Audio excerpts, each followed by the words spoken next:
Hello again, friends. I'm so glad to see you and so excited that we get to read together today. I have how many books? Not one. Not just one book. That's ridiculous. Three. Yes, I have three books for you. So we've got The Mitten and The Most Magnificent Thing and The Day My Mom Came to Kindergarten. That's Mom? Looks a little sloppy with that glue. I wonder how that's going to work out. Let's read. The Mitten, adapted and illustrated by Jan Brett.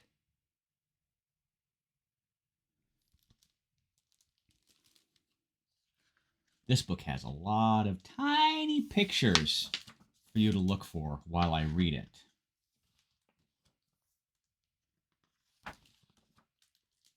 You'll see what I mean. So pay attention on the sides of the story. There are these little pictures of mittens. Once there was a boy named Nicky who wanted his new mittens made from wool as white as snow.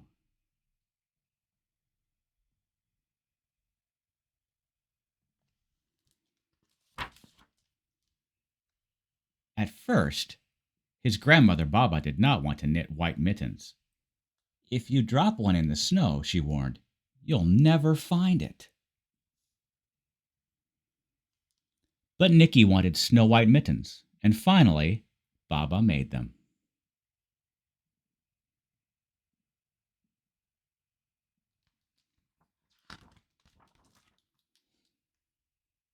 After she finished, she said, when you come home, first I will look to see if you are safe and sound. But then I will look to see if you still have your snow white mittens. So off Nicky went, and it wasn't long until one of his new mittens dropped in the snow and was left behind. You see, he had it around his waist. There's one mitten. Where's the other one? Uh-oh. It's already gone. What is that? Why is that there? That looks like a mole. Why is there a mole in this story? Oh, well, there's Nicky looking for his mitten. A mole, tired from tunneling along, discovered the mitten and burrowed inside. It was cozy and warm and just the right size, so he decided to stay. And then what's that? There's a rabbit. I wonder if that means we're going to see a rabbit next. A snowshoe rabbit came hopping by. He stopped for a moment to admire his winter coat. It was then that he saw the mitten, and he wiggled in, feet first. The mole didn't think there was room for both of them, but when he saw the rabbit's big kickers, he moved over. Look at they both squeezed into that mitten. There's a new animal in the mitten. Do you see over here? Way over here? I wonder what that is. Next, a hedgehog came snuffling along. Having spent the day looking under wet leaves for things to eat, he decided to move into the mitten and warm himself. The mole and the rabbit were bumped and jostled, but not being ones to argue with someone covered with prickles, they made room. Looks like that mitten's getting very crowded. What comes next?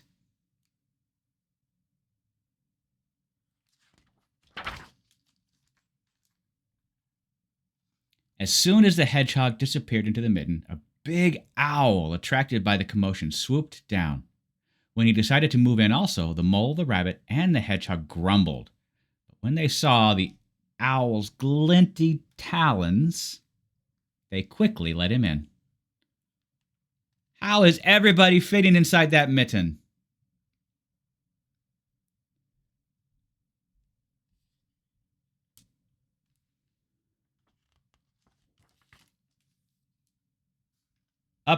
Through the snow appeared a badger.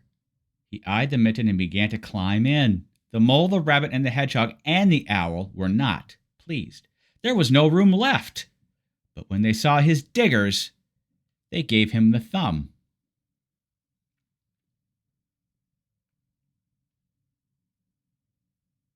Who's next?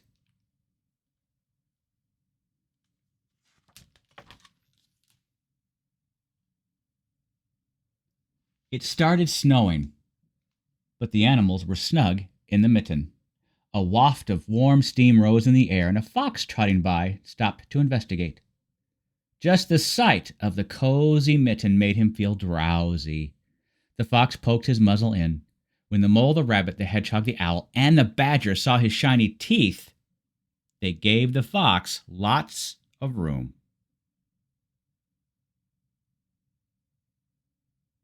No way! What is that? A bear is next? Oh, it is! A great bear lumbered by. He spied the mitten all plumped up. Not being one to left out in the cold, he began to nose his way in. The animals were packed in as tightly as could be. But what animal would argue with a bear? The mitten swelled and stretched. It was pulled and bulged to many times its size, but Baba's good knitting held fast.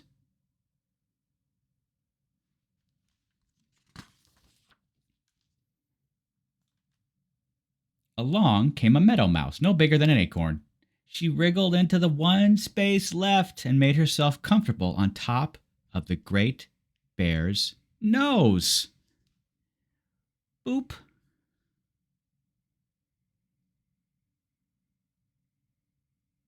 I think Nicky finally realized that his mitten is missing. The bear, tickled by the mouse's whiskers, gave an enormous sneeze. The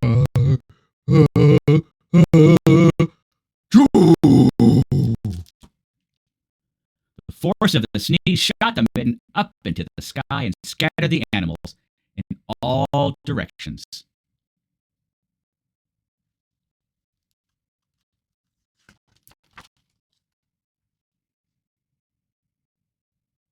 On his way home, Nicky saw a white shape in the distance. It was the lost mitten silhouetted against the sky.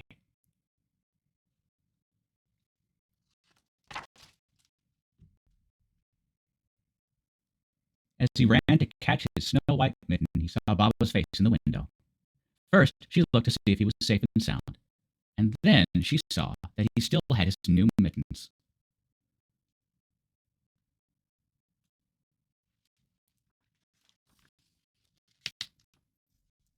The end. Oh my goodness. There's the mitten he didn't lose. There's the mitten that he lost and all those animals got into. Look how big it is now. So don't lose your mittens or else a bear might make it home there. The end. Next. The most magnificent thing. Words and pictures by Ashley Spires.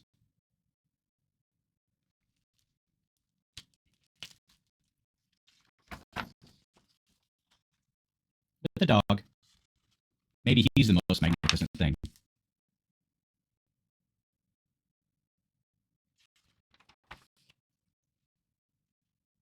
This is a regular girl and her best friend in the whole wide world. They do all kinds of things together. They race, they eat, they explore, they relax. She makes things, he unmakes things. One day the girl has a wonderful idea. She is going to make the most magnificent thing. She knows just how it will look. She knows just how it will work. All she has to do is make it. And she makes things all the time. Easy peasy. First, she hires an assistant.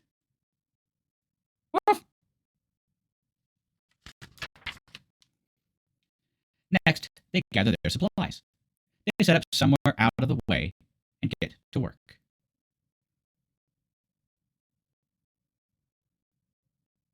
Well, that doesn't look too far out of the way. They're right in the middle of the sidewalk. The girl tinkers and hammers and measures while her assistant pounces and growls and chews. When she is finished, she steps back to admire her work. She walks around one side. Her assistant examines the other side. It doesn't look right. Her assistant picks it up and gives it a shake. It doesn't feel right either.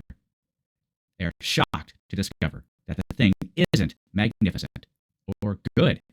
It isn't even kind of, sort of okay. It is all wrong. The girl tosses it aside and gives it another go.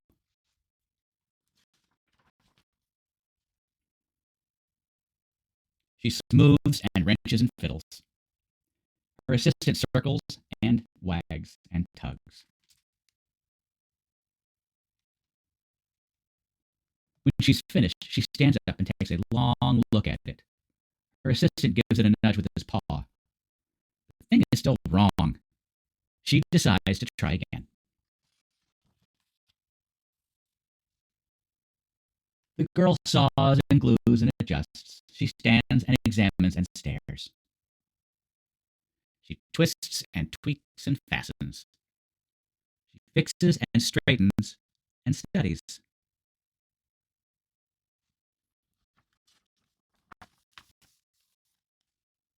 She tries all different ways to make it better. She makes it square. She makes it round. She gives it legs. She adds antenna. She makes it fuzzy. She makes it long, short, rough, smooth, big, small. One even smells of stinky cheese, but none of them are magnificent.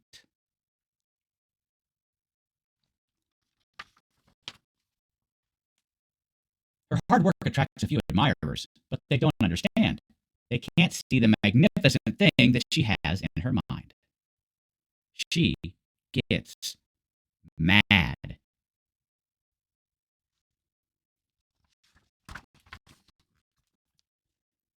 The angrier she gets, the faster she works. She smashes pieces into shapes. She jams parts together. She pummels the little bits in. Her hands, feet, too big to work, and her brain is too full of all the not right things. If only the thing would just work.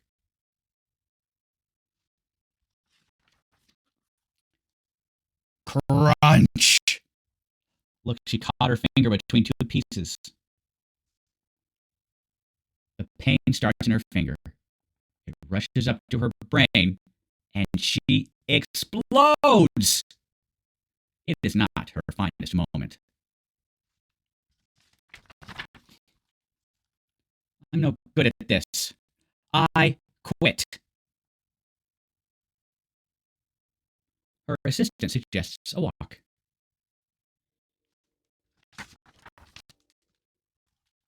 It's not much help at first. But before long, she starts to feel different. Bit by bit, her mad gets pushed out of her head.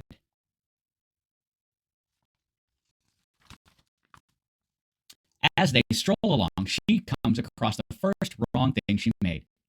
The bad feelings are about to start all over again. Then she notices something surprising. There are some parts of the wrong things that are really quite right.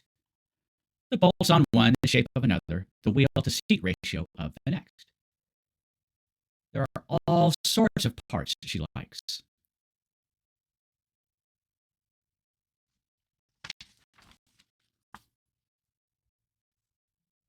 By the time she reaches the end of the trail, she finally knows how to make the thing magnificent. She gets to work. She works carefully and slowly, tinkering, hammering, twisting, fiddling, gluing, painting. Her assistant makes sure there are no distractions.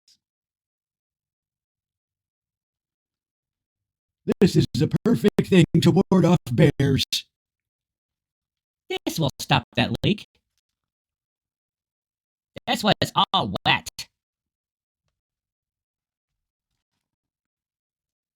The afternoon fades into evening. Finally, she finishes. She alerts her assistant.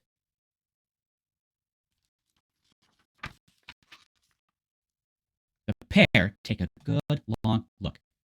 It leans a little to the left, and it's a bit heavier than she expected. The color could use a bit of work, too, but it's just what she wanted. They climb aboard and take it for a spin. They are not disappointed. It really is the most magnificent thing.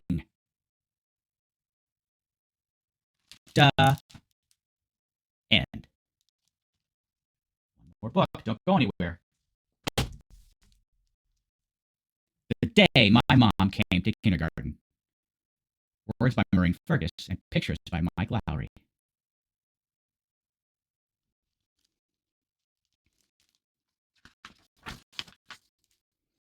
The day my mom came to kindergarten.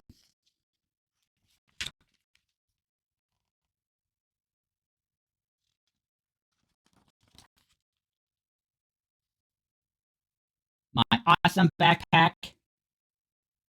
I liked kindergarten from the very first day.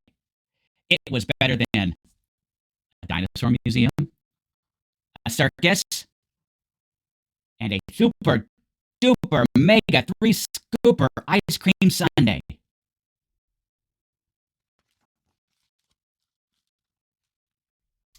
My mom was happy for me, of course, but I got the feeling that she was also a little sad that I was growing up and starting to have adventures without her. So one morning, when I was standing in line outside the kindergarten door, instead of saying goodbye, I asked if she'd like to come inside.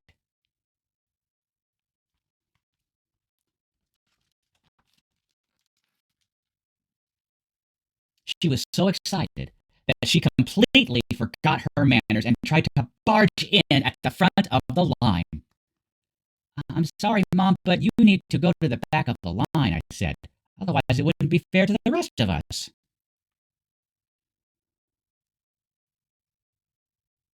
Then, because I didn't want her to feel bad, I added, don't worry, everyone makes mistakes at first. You'll be fine if you just watch me and do what I do. She promised she would.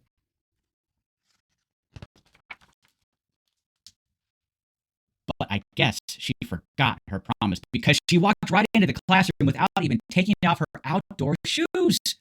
My teacher, Mrs. Beaudry, was nice about it. I was shocked. Who did Mom think was going to clean up the muddy footprint she'd made on Miss Beaudry's nice, clean floor?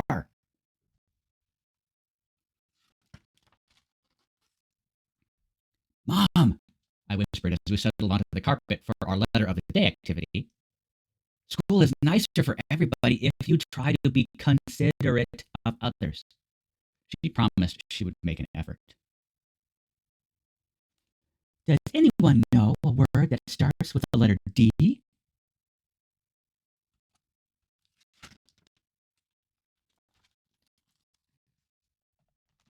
But I guess she forgot that promise too, because the very next minute she shouted out the answer to Miss Beaudry's question without raising her hand. Dinosaur! I mashed my lips together to try to keep from making a groaning noise, and my face got so red that I pulled my whole head inside my shirt.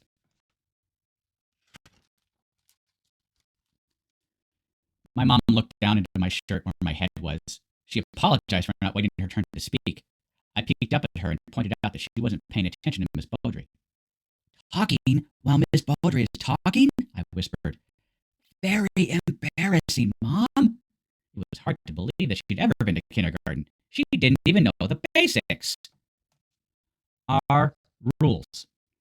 Listen, raise your hand, clean up, no outdoor shoes, be polite, and always follow directions. For the rest of the day, it was one thing after another. Mom remembered to take off her outdoor shoes after we visited the play structure, but forgot to put them neatly in her cubby. She dropped crumbs everywhere during snack time and tried to leave the table without cleaning them up.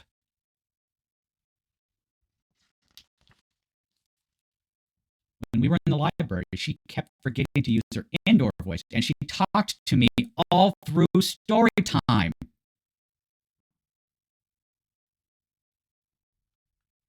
She swung on the jungle ropes during gym class when we were supposed to be playing with the beanbag.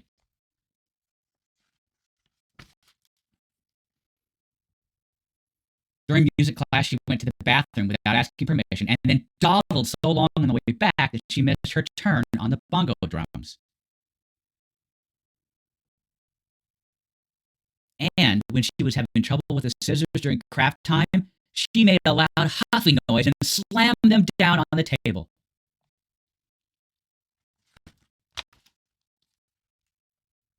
I was at my wits' end. I didn't know how Miss Beaudry could stand it. But Miss Beaudry said I should remember that Mom had never been to our class before. Sometimes it takes a while to get comfortable with something new, she reminded me with a smile. Once your mom gets used to the way we do things, I'm sure she'll learn how to express her thoughts and feelings in more appropriate ways.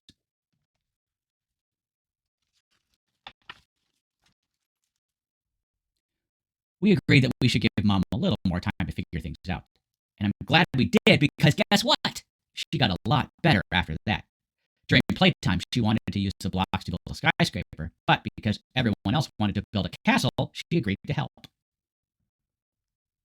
Later on, when the glue poured out too fast and ruined all the shapes she was trying to stick to the activity page, she didn't make a single huffy noise or slam the glue bottle down.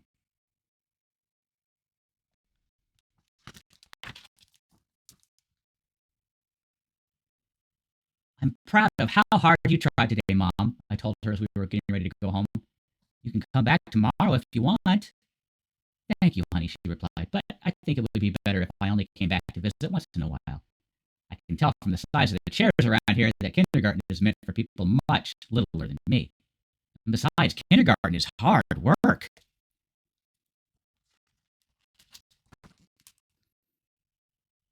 That's true, I agreed, but it's worth it. It sure is, she said as she shoved her tissue paper craft into her purse. Even so, I think I'll stick to working hard at something meant for people who sit in regular-sized chairs. You know, something that I'm already pretty good at. I thought about this, then I said, "You're really good at being a mom, Mom."